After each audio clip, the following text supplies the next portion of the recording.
একসময় যাদের ফ্লাইটের টিকিট পাওয়ার জন্য কর্পোরেট যাত্রীদের মাঝে রীতিমতো হাহাকার পড়ে যেত, আকাশে যাদের ছিল একচেটিয়া রাজত্ব, সময়ের নির্মম পরিহাসে তাদের কোটি টাকার উড়োজাহাজগুলো আজ শুধুই বিমানবন্দরের এক কোনায় পড়ে থেকে মরিচা ধরছে। ঠিক এমনই এক অবিশ্বাস্য এবং ট্র্যাজিক পরিণতি বরণ করতে হয়েছিল দেশের এভিয়েশন ইতিহাসের অন্যতম বিলাসবহুল ব্র্যান্ড রিজেন্ট এয়ারওয়েজকে। কিন্তু প্রশ্ন থেকে যায়, কি এমন ঘটেছিল পর্দার আড়ালে যা দেশের সবচেয়ে নান্দনিক এয়ারলাইন্সকে চিরতরে রানওয়ে থেকে ছিটকে ফেলল?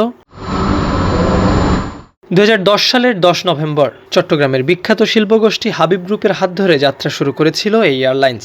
শুরুতে ছোট -8 উড়োজাহাজ দিয়ে অভ্যন্তরীণ রুটে যাত্রা শুরু করলেও রিজেন্ট কখনোই সাধারণ মানের ব্যবসা করতে চায়নি। সেবার মান আর ব্র্যান্ডিংয়ের জোর দেখিয়ে তারা দ্রুতই বহরে যুক্ত করে আন্তর্জাতিক রুটের জন্য বোয়িং 737-700 এবং 800 সিরিজের বেশ কয়েকটি আধুনিক উড়োজাহাজ। তখনকার বাজারে রিজেন্টের বিজনেস ক্লাসের ক্যাটারিং এবং লাক্সারিয়াস কেবিন সার্ভিস অত্যন্ত প্রশংসিত ছিল। ঢাকা, সিঙ্গাপুর কিংবা ঢাকা কুয়ালালামপুরের মতো অত্যন্ত ব্যস্ত ও লাভজনক রুটগুলোতে রিজেন্টের ব্যাপক চাহিদা তৈরি হয়। দীর্ঘ এক দশক ধরে তারা অত্যন্ত সফলভাবে নিজেদের শ্রেষ্ঠত্ব বজায় রেখেছিল। কিন্তু 2020 সালের মার্চে বিশ্বব্যাপী কোভিড-19 মহামারীর প্রাদুর্ভাব রিজেন্টের এই সাজানো গোছানো সাম্রাজ্যে এক ভয়াবহ বিপর্যয় ডেকে আনে এবং ঠিক এখান থেকেই শুরু হয় তাদের পতনের ক্ষণগণনা।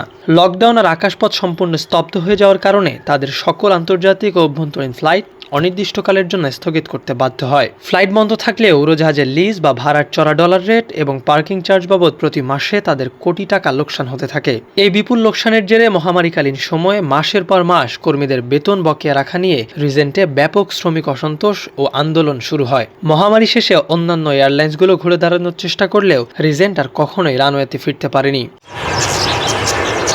রিজেন্ট এয়ারওয়েজ চিরতরে বন্ধ হওয়ার পিছনের মূল কারণ ছিল তাদের মূল প্রতিষ্ঠান হাবিব গ্রুপের চরম দেউলিয়াত্ব। আর্থিক মেরুদণ্ড ভেঙে পড়ায় নতুন করে কোনো ফ্লাইট পরিচালনার জন্য ব্যাকআপ ফান্ড বা বড় বিনিয়োগকারী খুঁজে পাওয়া তাদের পক্ষে অসম্ভব হয়ে দাঁড়ায়। তাদের দেনার পরিমাণ এতটাই ভয়াবহ ছিল যে বেসামরিক বিমান চলাচল কর্তৃপক্ষ বা বেবিচকের ল্যান্ডিং, পার্কিং ও নেভিগেশন চার্জ বাবদ রিজেন্ট এয়ারওয়েজের নিজেরই বকেয়া ছাড়িয়ে যায় 400 কোটি টাকার বেশি।